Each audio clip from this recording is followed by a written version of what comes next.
Welcome to the Living Artist Podcast. I'm your host, Preston M. Smith.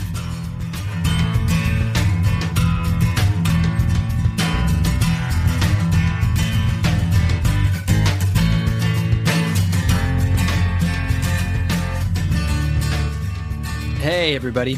Welcome to the Living Artist Podcast.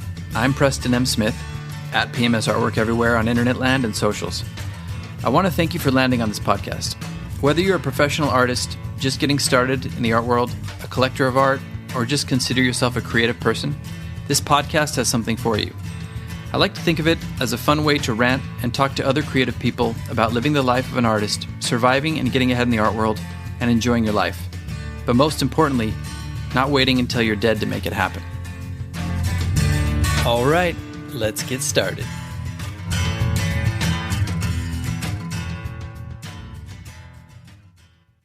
Hello. Hello. How's it going? Hey, how are you? Good. Nice to see you again. Nice to see you. I'm trying to see your background here. This is the famous studio here. Yeah, it's a Quonset hut. Oh, cool. And it's 72 feet long and 20 wide and 10 high. Nice. So it's like a dream. Is it you by yourself in there? It is. I originally rented it with a contractor and we were going to do projects together. He got super busy and I started taking more shows, so I wasn't around. Yeah. So he took a smaller role. He just uses this as an administration location. But behind that Bloom mural, yes, is where my woodworking, my welding, and my I have a little setup for stained glass that I haven't tried yet. But you know, when you're an artist, people give you stuff when their family members retire or pass away. They're like, Dad was a stained glass artist. Would you like his tools? And I always say, you're an artist. So I get that too. I get like random stuff. It's like, well, you're an artist. Do you want all these sketchbooks or do you want these alcohol inks? And I'm like, sure. And I end up using them eventually. You know what I mean?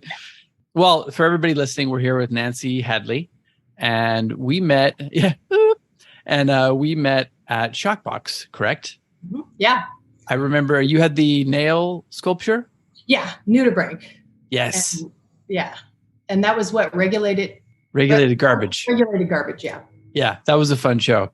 And you tapped me on the shoulder and it was really fun getting a chance to talk to you. And we're going to get into everything, obviously, but you're based out of Costa Mesa? Yeah. I live in Huntington Beach, but my studio's in Costa Mesa. So okay. How far away is that from your house? 3 to 5 miles. Best commute ever. There you go. Well, technically I have the best commute ever. I just walk out my backyard into my other space. But yeah, that's a good commute too. I guess we're going to start at the beginning. I always do like origin story with people. You probably know the game. So why don't you tell us, you can share as much as you want or as little as you want and start as early as you want, but just give us a little bit of a insight into how you got started with art and a little bit of your upbringing. Okay. I'm the youngest of 6 kids. And from the moment I could hold a crayon, I was drawing. If there was mud on the ground, I was sculpting. And my family, being the youngest, they championed me. So I never really knew anything different other than if I made it, there were going to be people that like it, which is an amazing. If you made it, they will come. Yeah, pretty much. And so when I finished high school, I was debating whether I go to art school or medical school. Not a typical combo, but it was for me. I love science. And I landed at UC Santa Barbara and got a bachelor's degree in art. It was more of a conceptual school, so I wasn't really ready for that. And I was constantly trying to find ways to have the professors let me do representational art, but they really wanted concept and contemporary art and installations. But I did find a happy medium. And when I graduated and all my friends were getting jobs because they had been business majors and, you know, getting teaching jobs and whatnot, I didn't really have options that I thought of. So I went in and became a temp in a insurance adjusting place. But my brother-in-law was a leather worker and had come across this studio in San Francisco called Academy Studios. And it's where they built the museum exhibits for natural history museums. Oh, cool.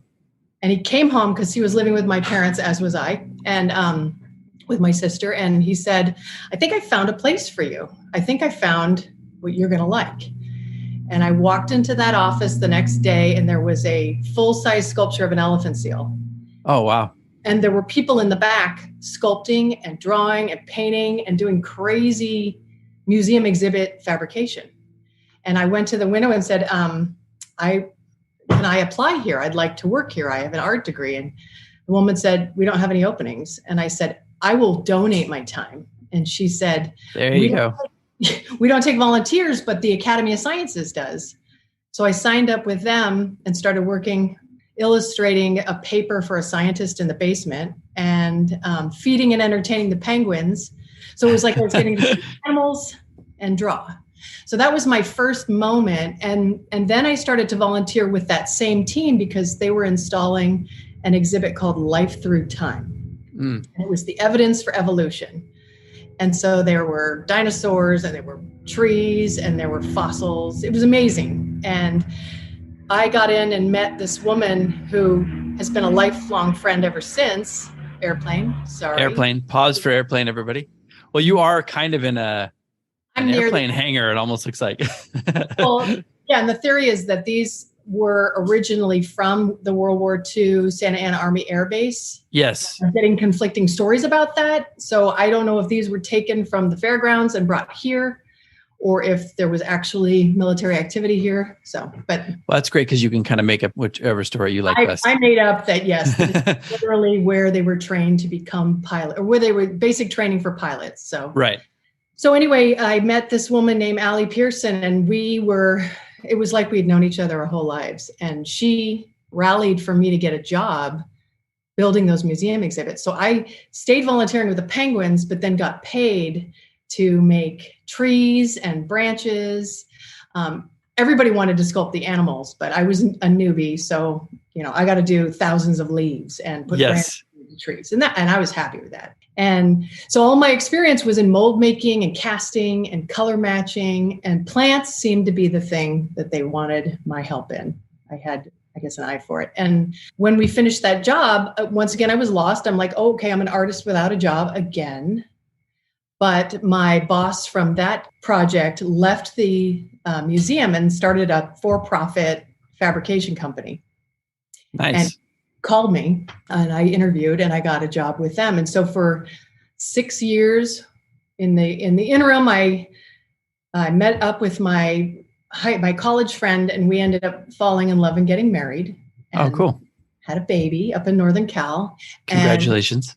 Thank you so much. And so for 6 years, I was building museum exhibits for natural history museums around the world. I even collected in Taiwan. I had to color match things and go to the different areas.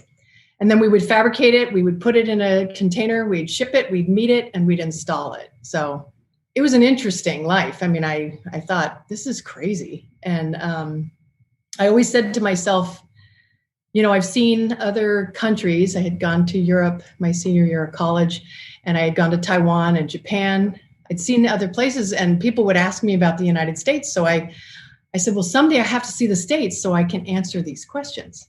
But right. I got to see my home country. Yeah, I'm forecasting to something I'll tell you later, which is kind of funny. But I like it. I like it when anybody does my job for me. Yeah, there you go. So, so when I retired, we moved down here, and I was going to be a stay-at-home mom. I started going to Mommy and Me, and I love my son, but I am not a huge fan of just being at home and not being creative.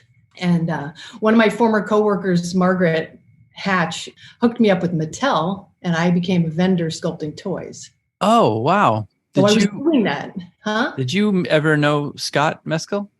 I might have. I know that I worked with Aldo and Margaret and a few others, a woman named Abby.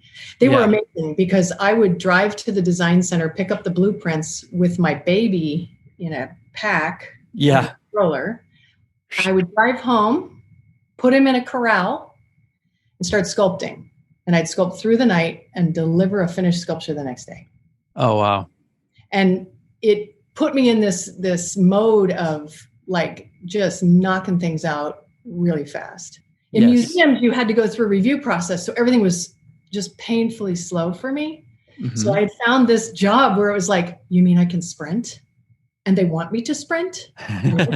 So I did that. And because I was always painting and always kind of designing spaces and installations anyway, I had to open up an LLC to work for Mattel.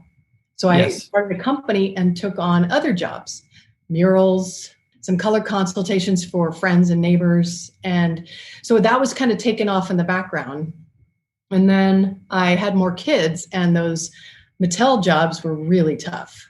When I had home and I was trying to do a sculpt through the night and delivery, it was too much. My husband was incredible through the process because I would get up to the design center. He'd meet me in the parking lot, play with my son if I had to go in a meeting. Oh, good. And then I'd present the sculpture. If it was a quick drop, I could go in with him. Yes. So, well, that's something that I think a lot of artists fear. I know I've held off on having kids for a long time because I'm afraid of being able to juggle that. My wife works at UCLA, and I'm like, okay, I would be at home with the child because I work from home and my studio's at home. So that always freaks me out a little bit. So it's always interesting to hear how other artists are kind of juggling that. But sorry, keep going. No, time it's like time management, but also when I think about how I was raised as a kid, I had these people championing me to be creative. They made it possible. My mom, my dad, and my siblings all were on my side. And that's huge. Right? And then when my husband and I got together, he's a writer creatively, but as soon as I told him I was pregnant, he was afraid and got a sales job because he was afraid we wouldn't make ends meet because a teacher's salary and a museum exhibit builder's salary didn't equate enough money. I was like, I'll put my son in a drawer in our room and I will be happy. But my husband's like the eternal provider, and I owe everything to him as far as my creative process from this point because he made it possible for me to continue to thrive. That's amazing. And it's also, somebody needs to be, not to say that artists aren't practical. I've developed a lot of practicality through my career, but you do need some practical aspects. Like my wife is the same way. She works at UCLA. She's a multimedia designer by trade, but she does this now. And, we get health insurance through her and it's a stable job. And I'm just kind of like, I found a way to be very consistent, but as you know, it takes time. Yeah, exactly. And that's the thing that was happening with us, and he wanted the stability. So I said, okay, I'm going to run with it. Mattel was a very lucrative job. I did the best I've ever done as an artist. Oh, wow. Commission per job. The per hour was because they didn't know how fast I could sculpt, but I did. So per hour, it was a good job. And that's great. Yeah. But I was still kind of trying to find myself. And my son he needed to go to preschool, and I wanted to go take him to OCC. My mother-in-law is an early childhood specialist, and she said, the lab school's amazing, go there. And the only way I could get him in is if I enrolled. So my husband was like, why are you going to art school? You have a bachelor's degree. And I was like, for sanity. So I took classes, and I walked in there thinking, they're not going to teach me anything. I am just doing this for the $11 a unit to get my son into preschool. Yeah. But what I found, and it's important for artists to know this, you can always learn, right? And the teachers I had at Orange Coast College were the best art teachers I've ever had in my life. Amazing, like inspirational, follow through. I was in my 30s when I took classes there. And so there were people coming out of high school at 18, still not figuring out responsibility and time management. Yes. But I knew when I went in, it was kind of like with I'm going to just do this. And then when I realized what they had to teach me, it clicked and I engaged and I was all in to art.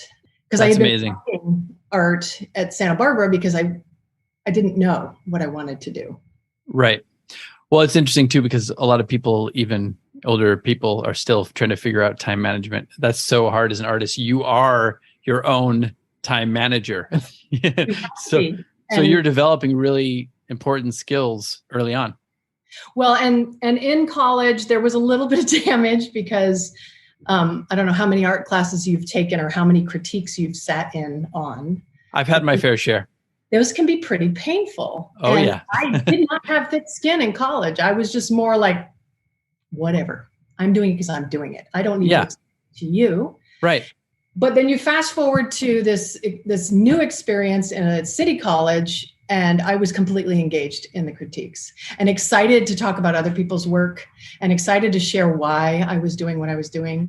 And it lit a fire in me, but I didn't know why. So I had decided, okay, my youngest at the time was 2, and my middle was 4, and my oldest was 6. And I thought, I'm going to settle in, be a soccer mom, take people to school and home, and just enjoy this, because they're not going to be this age very long. And right. And I can do a little art on the side for fun. But then this television show aired called Extreme Makeover Home Edition in 2003, the end of 2003. Yeah.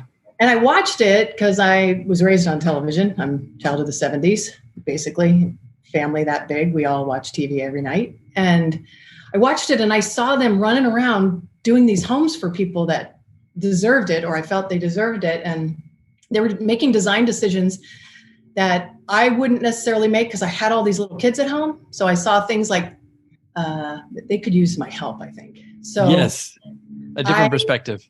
A different perspective as a mother, because I tell that people who were doing this weren't necessarily parents, not all of them anyway. And but I loved the community idea. So I looked on the internet, which was very unfamiliar to me, in the middle of the night one night, and found a website for Ty Pennington, the host. And I thought, I'll look at this. And it said, ask Ty a question. So I thought, okay, I will. So I sent an email to Ty's website through his fan mail saying, hey, Ty, I love what you're doing. I get it. It's amazing. And I think I can help you because I paint really fast. Let me know. And awesome. I left it. But I mean, it was one of those armchair, I can do this. You don't think about it. And it was. But you also, can I pause you real quick? Oh, yeah. One thing that you did very well is you didn't bore the person. You didn't send them a super long, long-winded email. And you also added some value. So that's very important for anybody listening. Yes, no. And again, it was off the cuff. I didn't think about it. I didn't even tell my husband until a couple days later, a phone number came up on my phone that just gave me the area code and nothing else. I'd never seen anything like that. And he goes, this is 323. I'm like, no idea. I'm settling in for the night. Just leave it. Yeah. So the next morning I listened to my voicemail, and it is a producer from the show saying they saw my email and they wanted to talk to me. And my husband at that point was asleep because he hadn't woken up yet.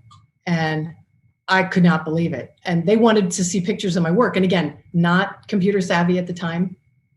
I knew I had photos, but I didn't know how to get them into this machine and get these people. So I wake up. And it was also fairly early for that, right? 2004. Yeah. 2004. Yeah. Yeah. Certainly early for me because I hadn't really spent a lot of time on computers at that point because I had all these kids, and I thankfully did not find the internet until later when they were safer. Yeah. So I woke him up and explained to him that I had reached out to a TV show and a producer was reaching out to me and could he help me with these pictures? And he was like, what have you done? I'm like, I don't know. So he made it happen. We connected. I connected with the producer. I agreed to go do a show in San Bernardino, and they wanted me to do a mural in a child's room. And I was like, got it. Totally fine. And I can tell you that when I walked onto the set at 11 p.m., the camera crews weren't there anymore. There was no on-camera talent, but the house looked like an anthill covered with people and lights. And they were moving as fast as they could. And I was like, I'm home. I mean, I walked down the street and thought, this is me. This is my place, right? Yes. And they didn't have my room ready to paint, but I went in the house and was talking to the contractors. And I had done museum exhibits, so I knew what it looked like when you go into a scene like that. And I knew to kind of give them their space. And I said to the painter, okay, I'm gonna nap in the trailer. Come get me when the room's ready. Great. And there was another muralist. He was waiting as well. So we're sitting on this couch in the Star Wagon, like, what are we doing? This is weird. And at about 2 a.m, the painter came to me and said, "Hey, Nancy, there's these paints and we don't know where to put them." And I looked around, I'm like, well, they got to keep going because I need to get to my job. So I go, okay, just a second. I walk in and I call out where they're going to put colors. I don't know any of these people. Oh, I just want to get to my job. So I called colors in the kitchen and the dining room. And then when I started painting, there was one night cameraman that put a time lapse on me. So I had this moment of, I'm not used to being watched when I'm painting. Mm-hmm. There's a camera filming me and I'm trying to paint and I don't want them to know I'm a fraud. I'm standing in there. I told them I can do this, but I probably can't. And in my head, I'm painting against this wall, just blown away.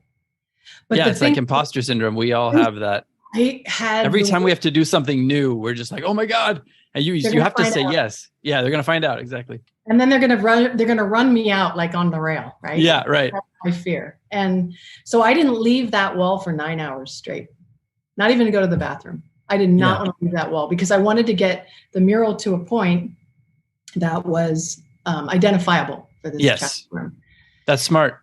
Yeah. And so when the cast got there and the cameras got there, I had progressed quite a lot. And when the people on camera started to ask me questions, instead of I wasn't starstruck because I didn't know these guys. They were new to me. And I was like, okay, this is great, mural. TV for a 6-year-old. I'm like, where are the books, man? Where's the nightstand? And they started laughing because I'm like, this is a child's room. This is not a TV center. He's 6. What are you going to do? They're like, well, we don't have that. I'm like, I'll figure that out. And they were laughing because they couldn't believe that I didn't care, that I would just tell them. So we finished that house. I did get a nightstand and a book and shelves for this child.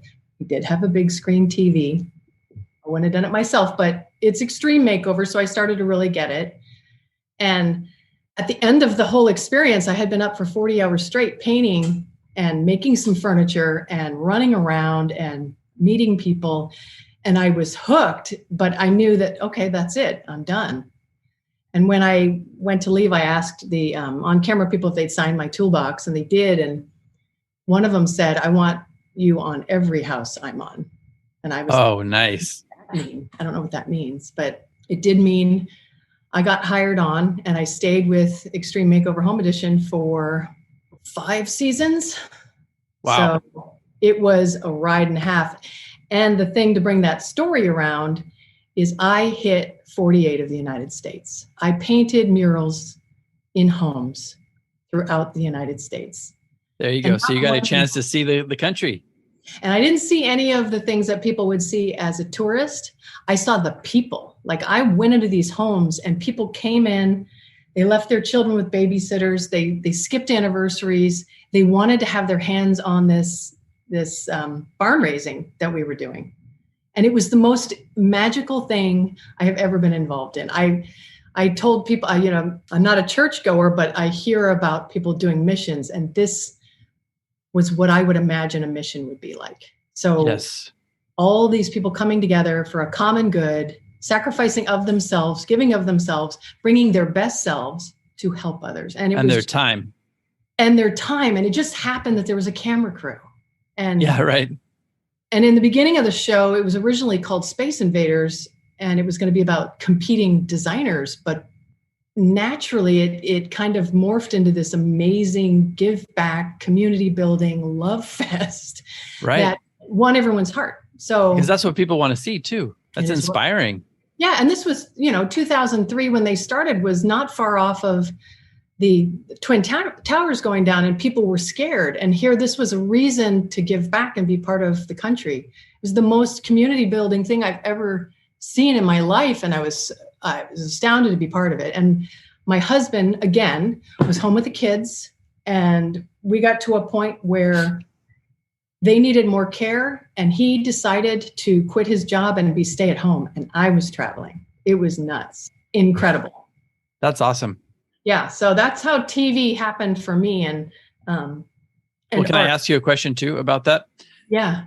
What do you think was it that struck this person by you being there and giving your time and painting this mural and talking to them? What do you think it was that won them over and made them think, hey, we got to have this person on our set? Well, what Polly and Preston said is that I was the hardest worker they'd ever seen. And then what I produced was what I said I would produce. Like I would sketch things out ahead of time, fax it to them. Think about it. They would say, okay, there's this child that likes whatever, ponies. There's always that joke on the internet about the girl getting a pony house. Right. But if there was a theme or something that the child liked, then I would start sketching up what I thought would assemble into a really fun, extreme, and I mean it, extreme room. I did a 17-foot long bunk bed that was an Ultrasaurus. And I drew it out. Polly cut it out and we put it in the Gray house. And I sculpted a T-Rex fossil and had a scientist come and confirm that it did indeed look like a T-Rex fossil from LA. So we just, I mean, it was extreme, but it was incredible. And I do know there are families that were like, okay, now we have this fossil in our room. But they had joyful kids that were like, this is crazy. This is amazing. And I'm sure the kids love that. I'm sure they still have that to this day. Whereas a lot of that furniture just gets tossed. They probably have that. They might. I mean, and it was okay. I mean, it really was about celebrating creativity and joy for children for me. So I approached every house. How can I open these children's eyes to the wonders of the world? And so I would just basically take all the stops out and be like, let's go for it. Let's do a Tinkerbell lantern bed. And I will paint the skyline of Flight Over London in about 6 hours by hand with both my hands, so it was incredible. Wow. And then you're also just developing your skills more and more, being under the gun, having to produce like that and having the pressure of being on camera to produce. It almost forces you to step up your game, right? It does. Now, they tried many times to get me on camera, but I was definitely fumbling and terrified of the camera. If they caught me working, they'd get it for real. If they asked me a question, I would get tongue-tied. Like I couldn't handle it. I was definitely freaked out by the camera, but over So you time, developed those skills later. I had to develop those skills later. If I were able to talk on camera the way I can now, when I started with Extreme, maybe I would have been on camera with that team. And that really was a goal because there were moments, many of them, when I would come up with something creative and I would design it and I would build it and they would have me step aside and have someone else step in and pretend they did it. Oh, really? That was hard. Yeah. I pushed back on that a lot, but I found my power to push back when it happened to vendors. I was better at advocating for others who had spent years perfecting their craft, came on the show and then poured their soul into it. And then, a switcheroo might happen. Yeah. But, that's some of the reality of reality television. Not everybody would do it, but I've been in TV since 2004 and the evolution happens pretty quickly when somebody starts getting a lot of attention on camera. Then if either they're bringing it themselves or there's a team behind them bringing it, but camera wants them to own it because the audience only knows that person. They didn't know I existed as much. I appeared every once in a while. So that was a challenge for building my skin, thickening my skin. Like I told you, I had trouble with critiques. And was that a goal of yours at the time? Were you seeing yourself maybe getting some more time in front of the camera? Were you wanting to? Honestly, I'm the youngest of 6. I'm competitive. It became a goal when I realized the only way I could be identified with my work is if I appeared with my work. Right. That's why it became a goal. It wasn't initially. In fact, I was horrified at the thought. But when I started seeing this thing happen, to give you an example, the first episode that ever aired that I had worked on, they had filmed me a lot, but clearly I, wasn't seasoned on camera. So I was probably on the cutting room floor. So we assembled a group of our 60 best friends in a bar to watch that episode and celebrate my work. And watch the episode. And maybe my wristwatch was in one scene. Oh, Everything that man. I did was on camera. My wristwatch, I think, made it on camera. And so that That's was, a lesson right there in TV and film too. You could just yeah. end up on the cutting room floor. Yeah. Yeah. So just I have a background in acting too. So, you know exactly what I'm talking about. And oh yeah. and it's funny because I've evolved my impression of that. And I go into jobs now with an intentional plan. How am I going to accept whatever happens? And social media has helped me tremendously, because when Extreme rolled, most people were still getting caught up in social media, but my husband was at home. So he built my website. He updated my website every week. People were coming to my website for ABC Extreme Makeover Home Edition because they were not updating weekly, but I was. So I was getting the traffic to me that they would have gotten, but they didn't put the energy early on into their website initially. That's smart. They caught up, but my husband saw that. And again, you know, he did some great things. So that helped my brand start to build. And, but it was all really surreal, because all I really ever wanted to do was do, not be seen. Yes. Do. Yes. Well, I got a couple of follow-up questions on that. Did people actually find you in the credits at all on these things and seek you out? And did you end up, or were you under contract so you couldn't do any work? Like, could you take a client? I could take any clients that I wanted. Oh, okay. It was basically an at-will employee. When I was first hired, they didn't really know what to title me, and I didn't know much about television production. So I put lead muralist, scenic artist, because that's kind of what I did. I did sculpture, so I wanted to get that. Over time, I requested and was granted art director. So I was the first art director on Extreme Makeover Home Edition. Nice. Which is amazing. So I was on a primetime show and an art director, a position that basically I built. So that was incredible. And then the time came when I was gone, 208 days a year. So I really was not as connected to my family as I would have liked to have been. Yeah. That's the trade-off, right? That's a huge trade-off. And then we had a local tragedy, and I realized here I'm out trying to help these families, and my own family is now sad and suffering. So I went home and thought, that was amazing. That was TV. I'm cool. Mm-hmm. But then a producer called me and wanted me to interview for a show for some chef named Gordon Ramsay. It's raw. Nightmares.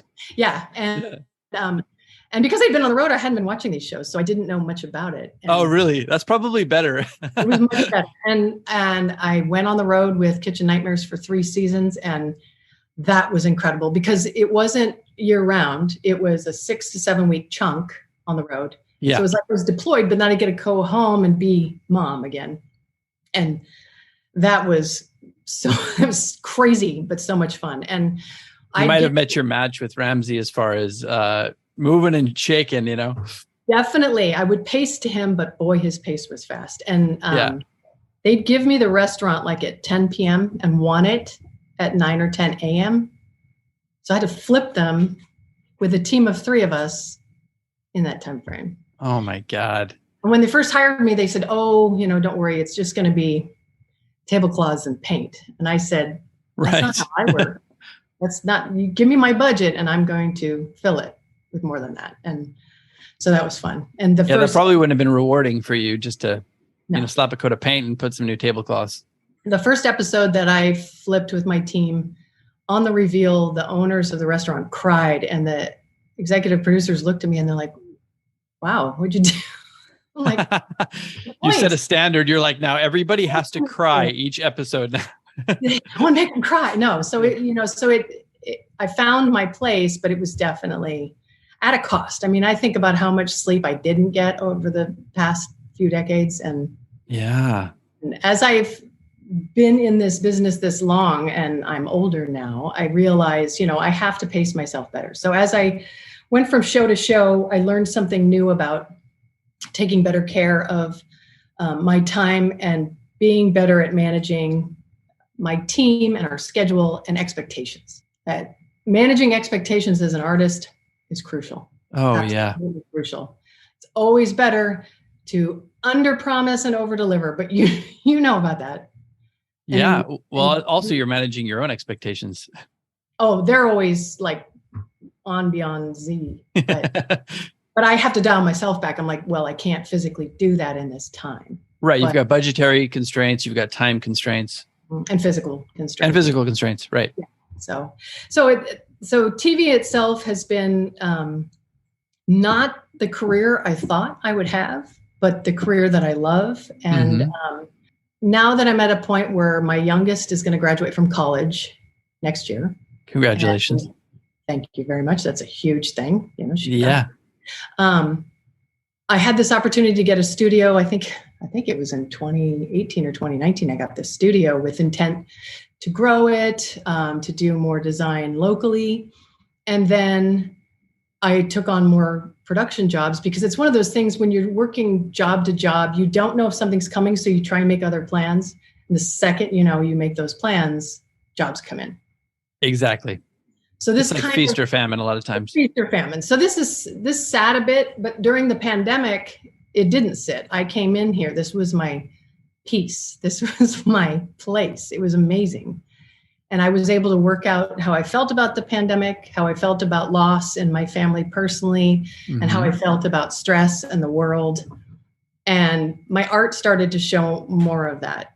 And I mean, it's funny because I got to the point when I first met you, I was looking for a place to share my art because I felt like I was at a point where I could handle it and I might have a body of work to share. Yes. And I found Shockbox online. And then I was doing what I did with Ty. And I was like, okay, so who is connected to Shockbox? And then I found the podcast with you and Mike. And I listened to it. I'm like, I'm going to try this. I'm going to do this. I'm going to enter something into the show. But what I did first is after listening to you to talk, I asked Mike if I could come see the gallery. I wanted to see what is this space. I love the name. So I was like, I'm probably going to love the space. Oh, yeah. And he chatted with me and I told him that I've done art for years, but I haven't shown a lot of art. I've done some shows, but nothing really steadily. And he gave me some advice and I submitted on Cafe. My nudibranch sculpture out of Nancy was selected and I couldn't have been more thrilled. And I couldn't get anyone in my family to come with me to the opening because my husband was working and my kids were away. So I went by myself and did that thing where you walk in like I did down the street in Extreme. And I walked in and at first I was like, maybe I don't fit in here. And then I thought, you know what? I'm only laughing because that's like every artist's, first impression. Yeah, I thought, okay, I am a mom, middle-aged, coming from Orange County, walking into this gallery that I perceive is cool and, hip. And I'm like, and I didn't feel like that was me. But I walked in and I could tell, I was like, okay, no, that's on my face. That I'm doing that.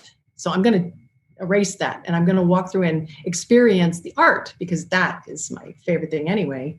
Yes. And as soon as I started to look at the art and listen to people and make a comment or engage, I started to feel much better and met other artists. And then that's when I had gone through into the back to check that refrigerator, which was cool. Oh, yeah. And I came back and I saw you and I was like, that's Preston. I'm going to go say hello. Yes. And you were so kind and gracious. I mean, I was banking on that to be the best possible outcome. And I did get the best possible outcome. Yes.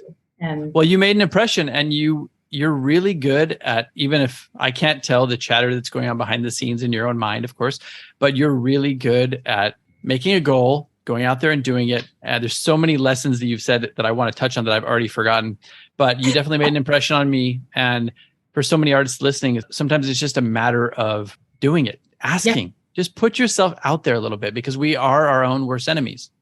Yeah, no, and you will find people that don't want to give it up, or they're dealing with their own demons in their own head, so they're insecure. And you ask a question and they don't have it. Yes. I know this thing about me where I turn because I've just climbed into my own head and I'm working out problems. Yep. And so when I'm in that space, I mean, I literally, physically, you can see the change. And I got in there for a minute. Okay, I'm out. All right, what was that?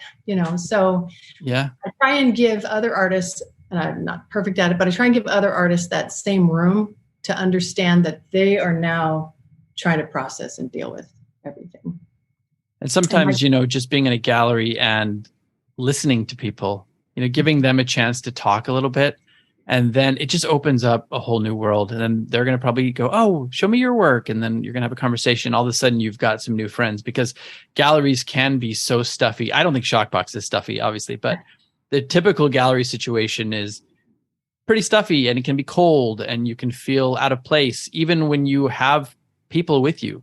So I admire what you did, and I've been there myself many times. Sometimes I've been doing this for 20 years in galleries, and I still have that experience from time to time. So it's not easy, but just, quiet that inner critic if anybody's listening, and just go and say hi to somebody. Yeah. And see art. Get out and see art. I try and get up to LACMA as often as possible. And I usually don't even read who's visiting. I want to go in and go on an exploration and be surprised. Yes. I love that.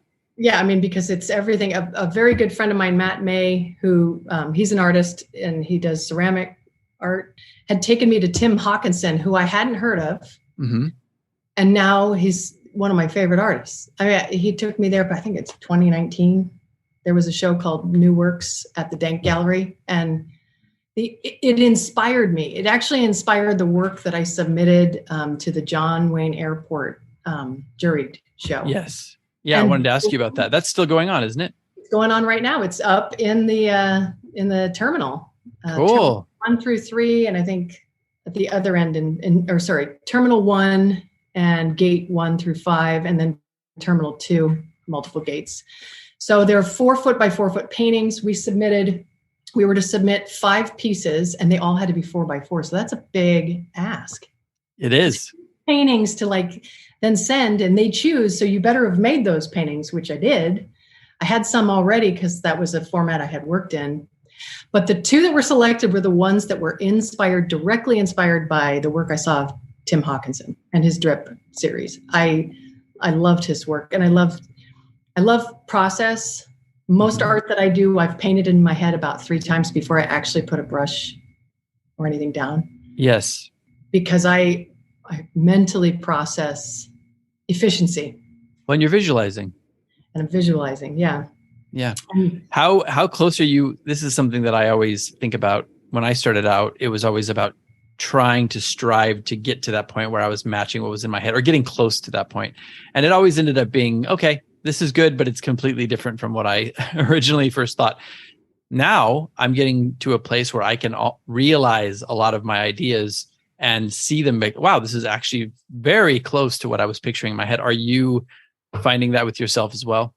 I am finding that with myself more, although one of the directions I go often is, I call it gravity painting. It's pour painting, and a lot of people do it as a craft, but I do it as a color composition exercise, and to see how I can manipulate the paint when it's actually in motion. And so there are times when I'm pouring and I cannot know for sure what's going to happen, but I can pick the palette, I can pick where I put it down, and I can also then alter it after. Yes. Enhance it after. And early on in my art career, I'd see something in my head and it never matched, and it drove me nuts. And then I thought I wanted to be a medical illustrator for the longest time, but I worked with a medical illustrator, and she had to be so tight and particular that I thought that it was going to blow up my creative side. So I backed out. I was like, that's too tight. That's too much. Yeah. I could do it, but I'd probably be more crazy than I am now because of that fixation on detail. Mm-hmm.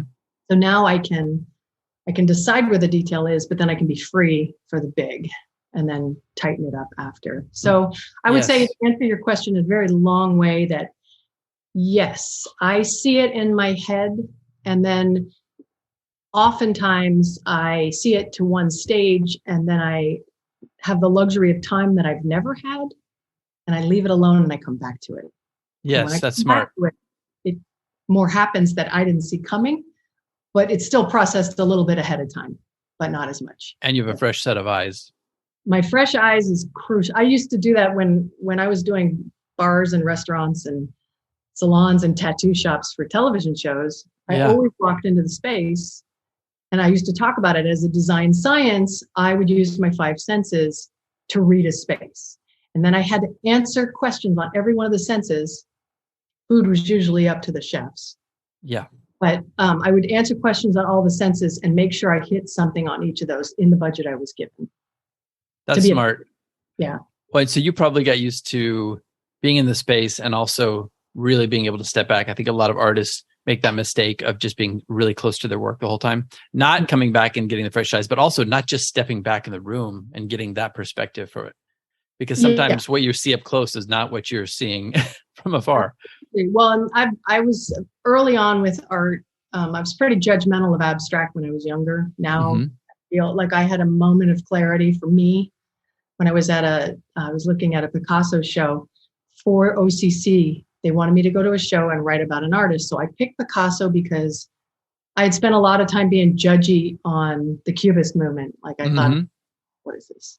Yeah. And I went through this show, and it was a time show. They showed early works onto.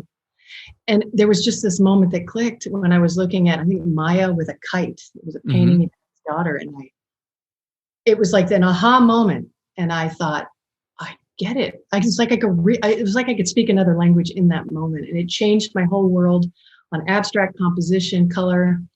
It opened up my eyes that I'm always going to be grateful for Picasso for that one, because it helped me. And I always tell people, art is subjective. So if you like it, then you like it and enjoy it. You don't have to like it because I like it. Right. And I think a lot of people, like a lot of artists, I also, went to school and got my bachelor's, had a mentor in school who was very important to me, but I painted figurative work. I did, pop surrealism and representational art for 14, 15 years. And it was the same thing for me. I was kind of like, I don't know if it was a jealousy, like a subconscious jealousy of abstract, but at first I was very judgy about it too. And then I had an experience in the Tokyo Museum of Modern Art where I was sitting in front of a Moreau piece, and it was just vibrating. It was probably the only time I've ever had this real experience. It was like, it was pulsing. It was vibrating. I sat down in front of it for 45 minutes and I got teary-eyed. I was like, what is happening? And I was like, this is what I have to do.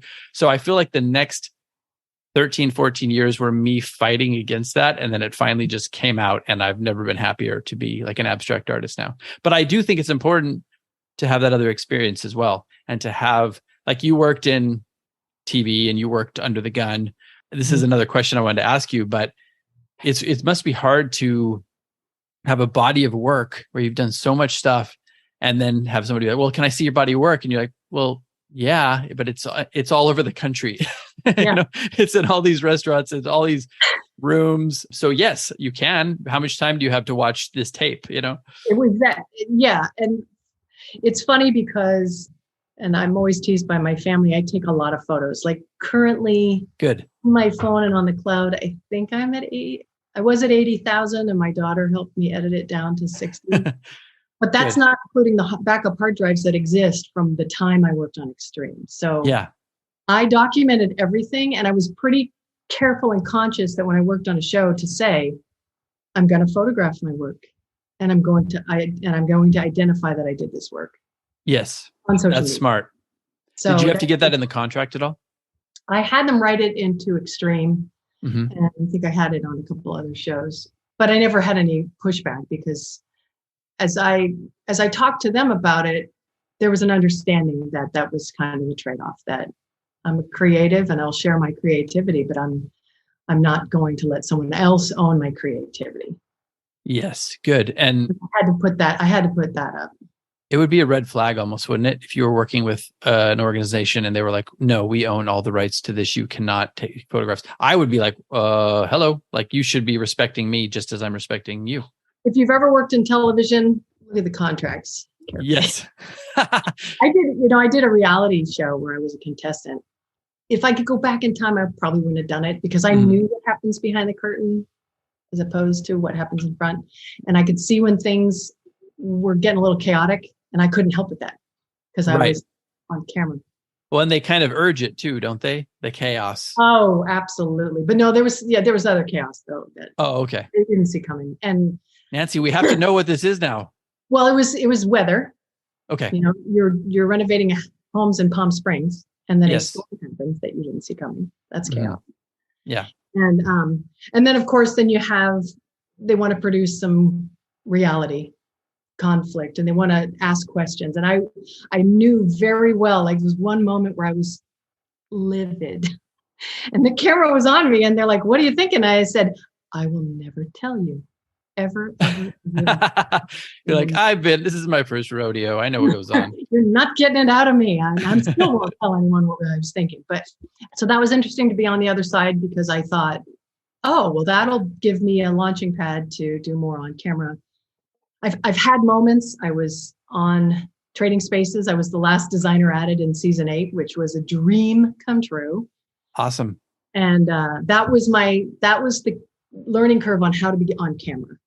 Okay. And I'll give this to people too, because it was such an amazing moment. I walked in the scene, Paige Davis is waiting. I'm looking at the room and I come in to talk about the room. And the room was just dead silent because my entry and talking was so flat and horrible that nobody wanted to even, it was one of those things where you could just tell everyone to just turn around and just use the restroom or whatever, get out of there. Oh no. But one of my closest friends was a makeup artist and she said, I need to powder your nose. Come with me. So she took me in another room and she's powdering my nose. She goes, okay, right now, when you go back in there, you're a muppet. And that's a room full of crying 5-year-olds. That's how you're going to walk into the room. You got to make them stop crying. That's your job. And Oh, that's great. So I walked back in with that in my head, did the scene. Nobody was turning away, embarrassed and horrified. And Paige said to the cameraman, that was one of the most amazing second takes I've seen. So it was because of my Jiminy Cricket, Tracy. Yeah. And I tell people that all the time. She basically gave me the formula to understand. Like I just couldn't process what was needed of me in front of the camera. I just didn't understand it. What a great visual to have in your head. And so, and us being visual learners, right? That's all I needed, Yep. It's with dancing too. If I hear the cadence of a step, I pick up the step faster than if you tell me the steps. Right.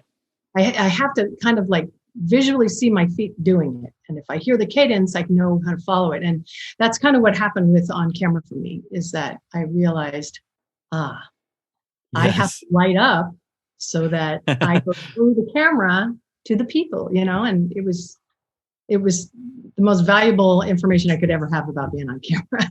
That's amazing. And for anybody listening too, that's important for learning in general. If you are not learning something, figure out how you learn best and ask that person to explain it to you in those terms, and you will learn. That's just a really good device for learning. But I love that. I love that visual. And because it's like if the people in the room are not interested, how do you expect people at home to be interested? Absolutely. And I've done presentations, and I get caught up if I have a slideshow. So that's another thing that I've learned. Because I'm so visual, I get sucked into the visual.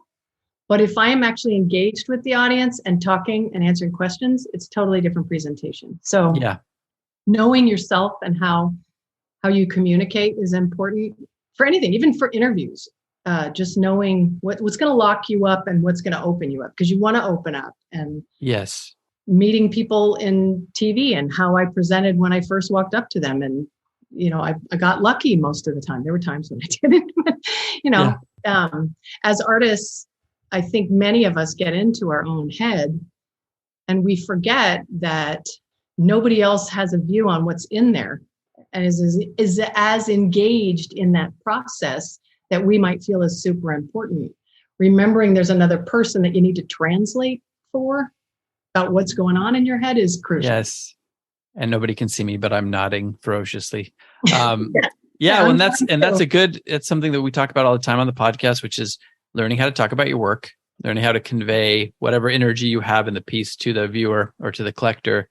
And it's interesting because I see different stages of that with you. I see the critique groups at the beginning, learning how to take criticism and also learning how to give it, learning how to talk about other people's work, which probably translated into you.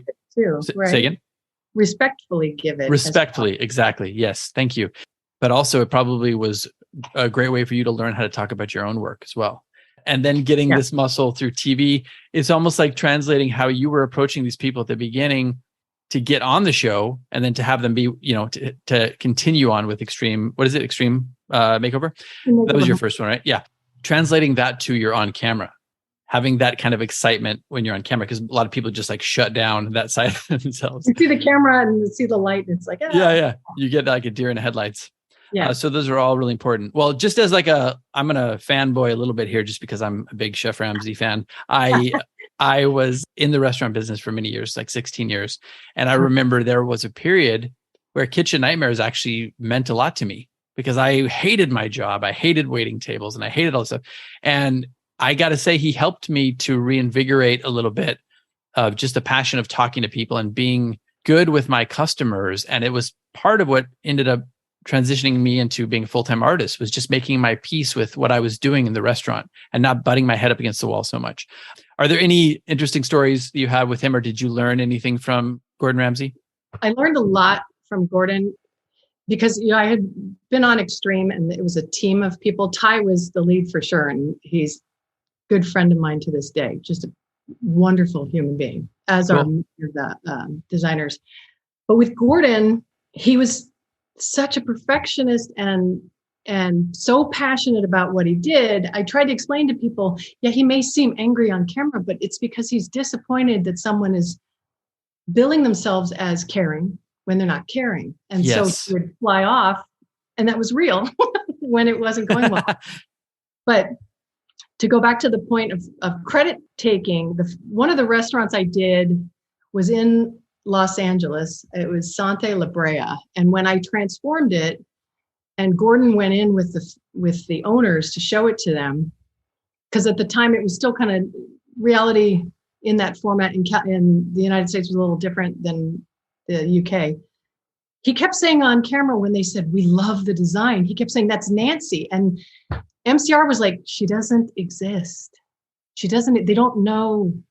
Just say thank you. Just say thank you." And I always was really grateful and felt really respected that he was insistent on camera, even though he was being given direction not to. Yes. Say, "That's Nancy." And that was really a kind moment. Like, wow, that's awesome. Really cared, and yeah. Any of the restaurants that I designed. Because he's a professional too, and he knows what goes into it. But I mean, I just was always grateful. That was just a cool thing that he did. That's really cool. I didn't ever really appear on camera on Kitchen Nightmares, maybe in a time lapse or a background. But the fact that I knew he was understanding of what I brought to the table and respectful of it was so great. And when there was just one episode, and I was pitching, I always would show him like a little mood board of what I was going to do and what the idea was and what the inspiration was. And I was doing this restaurant. There was a lobster restaurant in New York. I probably saw this one, yeah. I had graphics where I was going to do green lobsters because it was about the color palette in the space. And, lobsters are in different colors in different stages of their life or death. Right. And the only note I ever got from him ever was he opened the door and he said, "Lobsters are red." "Yes, they are. And I will change." I wasn't even going to go there. I wasn't going to talk about, I was just like, if you've given me one note, I'm going to make it happen. No skin off my teeth. Rather than a green and gray palette, we're going with a red and gray palette. I'm totally at home with that. Yeah. Well, and it was probably because maybe people might have thought, maybe something's wrong with the lobsters here. You know what I mean? With food, and I understand that too. Green, unless it's vegetation, is not necessarily. Unless it's like a bell pepper or, some salad. Right. Yeah. So, I mean, I know where he was coming from. That's why I didn't push back at all. And also I was mindful of the fact that he's trusted me every time to just go. And that was the one note in 3 seasons, one note. That was it. That's pretty good, by the way. And it was an absolute joy. We had a great time on the road. Everybody felt like family. It was fun. I enjoyed it.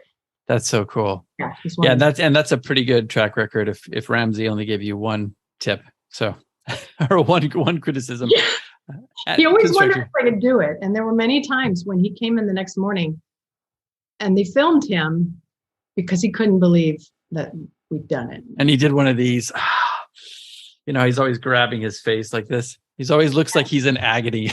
I remember walking through with him the night before on, what was it, Lido in Manhattan Beach, and walked with him the night before, and he's like, "Are you sure you can do this?" And I'm like, "Done it before." We'll find out. We've done it before. Yeah, exactly. Yeah. Well, and that's such a huge thing too, is as an artist too, like just committing, saying yes, jumping, and then figuring the shit out as you go. You know what I mean? Well, and team leading, because of course it was never me alone. There Right. were people that, they went on the road with me and left their families and busted it out and made it happen, made things happen. I mean, I've had art teams that would just blow your mind. If I could assemble all the ones that pulled all this off, we could probably renovate a town in a week. Because these people are so good at it. Carpenters and painters and artists. And that elevates your game, doesn't it? It totally elevates your game. And then crossing the United States, hitting 48 of the United States means that I met creatives in 48 of the United States. And I'm in touch with many of them because when I met them, it was under these bonding intensity. Yes. One of my best friends on the road is Chris Russell. She's from New York. Her husband was a firefighter, responded on 9/11. Another really, really good friend is Pat Ganino, and he came out to help us on a house with faux finishing and murals. And we've stayed connected and we still see each other. And, I can sit there and look on Facebook and see where these people are. It's amazing that I feel that connection and we can check in and remember what happened. That's crazy. Amazing. Yeah. That's so cool. Yeah. It's like, not only did you get to do so many projects and you got so much, visibility for these projects, but you made a family along the way. Total family. Because I was missing my own. So I was mama bearing all across the United States. There we go. Next reality show, Mama Bearing all across the United States with Nancy Hadley. Well, I want to ask one last question about the TV show stuff. I mean, we can talk more if you want, but was there ever a job that you couldn't finish in time, or you had like some sort of budget constraint that was so difficult that you just had to either scrap it and do a whole new thing, or you couldn't finish? Well, I'd say we finished because cameras did roll. But you had to, yeah. One of the hardest renovations I ever did was a bar on the beach in Fort Lauderdale during a monsoon. Oh, wow. And my art kit was left under pop-ups. That's all I'll say about that. Oh, no. And it got just thrashed. And then when I was trying to get my kit collected, I ended up shocking myself on the saw. Oh, man. Which was terrifying. Yeah. Ending in water. And yeah. They came to me later and they had the camera on me. I had been on camera a couple times on that show. And they came to me and said, tell us what that was like. And I said, do you want this for you or is this for the show? And they're like, oh, for me. So I just started to go off. I said, you swear on your show? I said, oh, yeah, I swear all the time. This is the biggest clusterfuck I've ever been involved in. And so their teaser for the next episode, that episode when it aired, was me saying that. Yes. Hair's drenched and they're bleeping me, but they're also subtitling me with symbols instead of words. Of course. And that, in a nutshell, that's when it could be its worst, is whenever I felt that there was danger. That was the worst.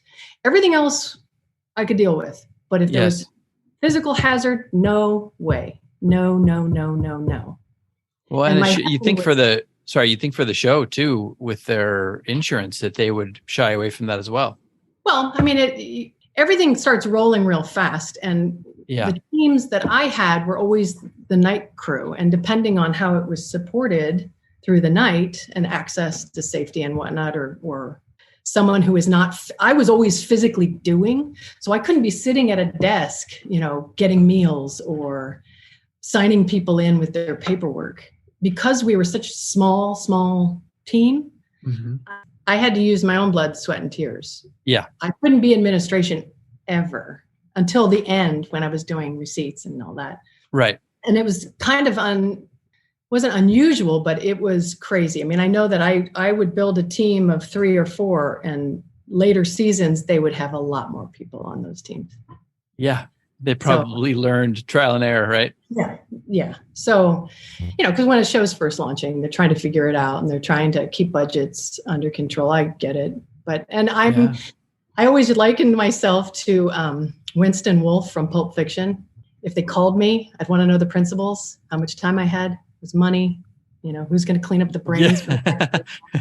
Exactly. I am, so. I've always thought of you like Harvey Keitel. So Me and Harvey, yeah. Me and Harvey. That's your 1 degree of other. separation, right? Exactly. I'm the wolf. Well, that's a great reference. I got a couple other questions for you. But first of all, I want to ask you to tell people how they find you online, how they find your work. Oh, yeah. So on Instagram, my handle is at Nancy Hadley's FAC. And on Twitter, I'm at Art Nanners.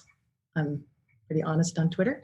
And, I'm on TikTok as well. I think it's under Art Nanners. And where else? I have a website. It's under construction. So if you get an alert, it's going to be up and running again. That's Nancy Hadley, www.nancyhadley.com. Yes. And I, Preston, because I was listening to one of your other podcasts, I signed up for Altamira. Oh, yes. Yeah. Great. And I got approved. So I'm going through that process. I really love what they're doing. I do too. Excited. I think it's brilliant. It really is. I think I mentioned to you, it's inspired me aside from Shockbox. I have such a big space and I know how hard it is to get your work to be seen. So I'm trying to gear up with the idea of bringing other artists and doing a show in this space. I love it. Fun in Orange County, and invite, 10 friends, and let's see if we can get some people interested in our work. So that's in the books in my head. I love it. And that space lends itself well to that. I've seen a lot of pictures there, and it would be a really cool show. Now, there are other buildings in that community, correct, that are the same design? Mm-hmm. Yeah. Yeah, I think there's about 10, 15, something like that. Okay, cool. Yeah. Yeah, that would be fun. Let me know if you're planning on doing that. I'd love to. Absolutely. And again, I would probably want to talk to you about that further, because I like Altamira's commission rate. I think that's really... It's amazing. And I was not trying to be to hurt any artist, but I was just like, I asked him, I said, how are you surviving with this? I completely agreed when I heard you. I thought that's incredible, but it's also the right thing to do. It's the right thing to do. And especially at the beginning when you're trying to scale. And I asked him, and he had a really good answer for that. When they do scale, it's not like they're going to just pull the rug out from under people. It's going to be like, well, the people who are engaging more are going to stay at that same rate. And the people who aren't really taking it seriously, well, it'll be probably 20, which is still really good. Right. Yeah. Incentive-based is so smart, especially with social media is overwhelming. I mean, it is. I'm still trying to catch up. There's some things that I have been doing so long I get, but it's crucial, especially with the pandemic, for artists to at least find their audience and remember that even if your audience is small, then take care of your audience. That's so true. Such a good point. Take care of those 3 people rather than try to get 10 you've never met before. It's not just a numbers game of it is a numbers game, but I always say, I don't know who said, I think it was Tim Ferriss said this, it's 1,000 true fans. And it doesn't have to be 1,000. You're right. It can be 5, but people who actually care about your work, care about you, what you're doing, want to see updates. I have a very small newsletter. Well, it's not small. It's 400, 500 people, but these people care. And I know that when I put out a newsletter, some people that I haven't talked to in 10 years, one person might buy again or be interested in. If you have that community and you have people who actually care, that's going to be your career right there. And and it's very important to kind of foster that. Exactly. Yeah. No, that's the key. I was going to say with social media, since we're on there, I agree also with finding, your voice on different social media. I am not great with Twitter. I probably could get better with it. It's something that I've let fall to the wayside. I have some followers, but I don't really engage on there the way I should. I know that, and I probably will in the future. Instagram is my jam. I liked YouTube for a while. I saw that you had a YouTube. I do that too. Yeah, I was looking at I see your Bob Ross painting in the background there. Yeah. Yes. The Blonde Ross was part of the pandemic. I was doing, we were doing Zooms I was doing Zooms with my girlfriend who lives in Canada and her friends, and we each host a Zoom. So I said, well, I'll do an art class. And I didn't tell them, but I dressed as Bob Ross with the beard and the mustache. And so when I turned around, I had the mask on. Yeah. Started teaching them. I took the mask off and they lost it. And then I thought, that's actually a fun thing to just have a little fun with it, almost like a Sesame Street kind of approach to art. I agree. And when I first saw it, I was like, wait a minute, did she change her hair? What's going on here? I don't remember her hair being... Yeah, you got a perm. No, but I saw it and I thought it was really cool because I don't know if you know anything about my Instagram either, but I'm all about having a sense of humor and doing videos that show your humor. That's so important to people and to collectors too, to get a window behind the scenes of how you work, your personality, get to know you a little bit. I loved the blonde Ross. And then you also I wanted to hear a little bit about, because I did research you a lot, but I didn't have a chance to go through every single thing. What is it? Better Angels? Oh, Better Angels. Okay. Yes. So I worked on a show called Tattoo Rescue. Yes. And the co-host, Sammy, I felt like I was basically raised with his family. He's from New Jersey. My mom was born in New Jersey. We just really hit it off. And he brought in some people that helped on some of the episodes.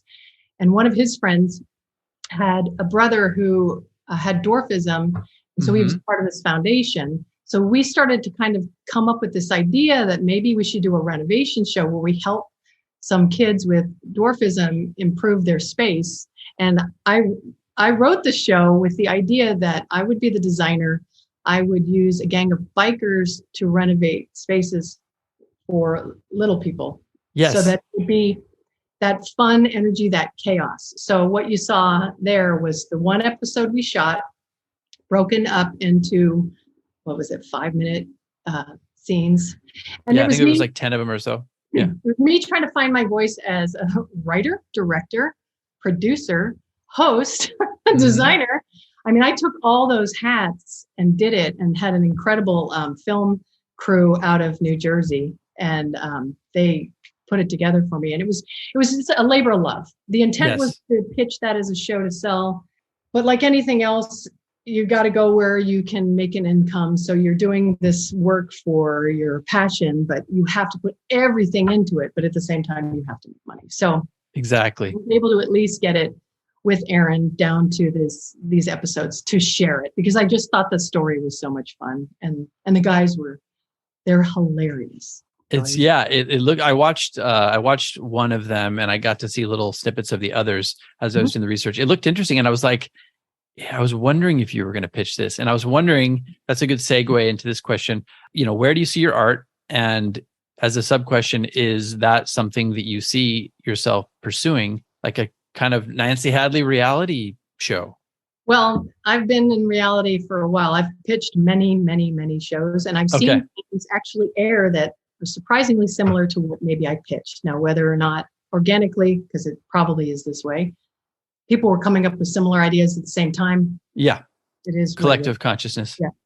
I did pitch a show that I co-wrote with my friend Tim, and we sold it and it aired, and it was called Family Edition. So I have a writer credit, which was really, really cool. Crazy to get. Yeah. Yeah.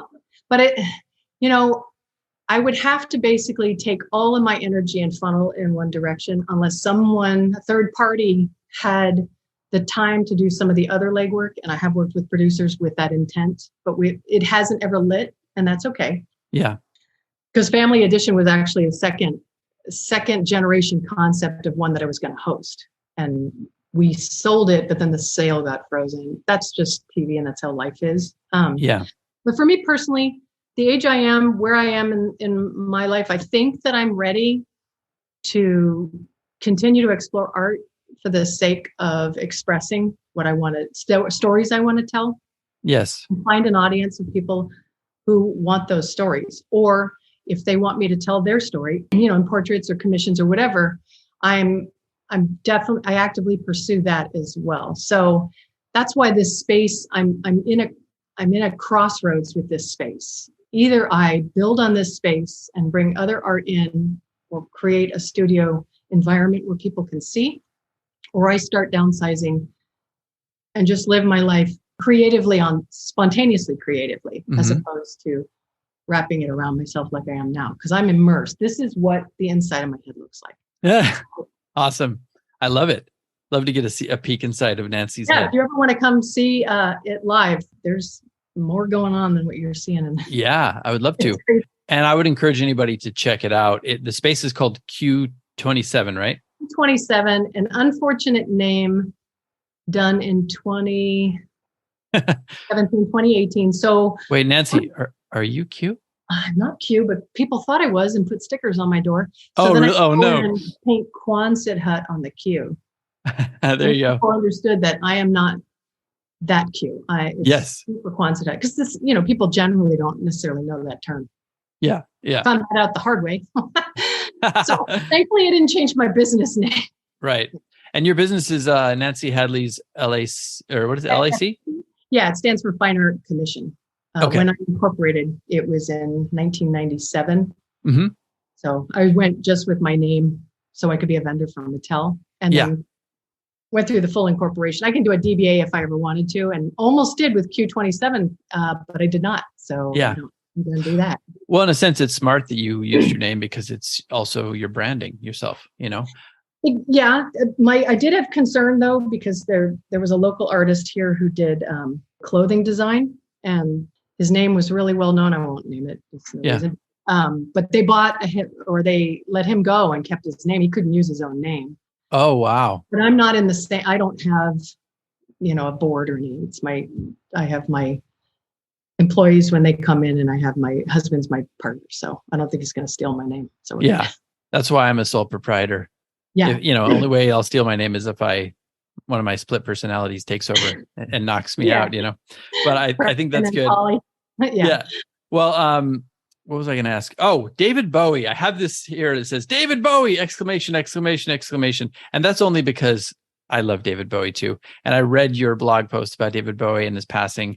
And I don't think there's a day that goes by, including today, where I was on the treadmill and I start out with David Bowie. I listen to David Bowie all the time. I grew up on him also.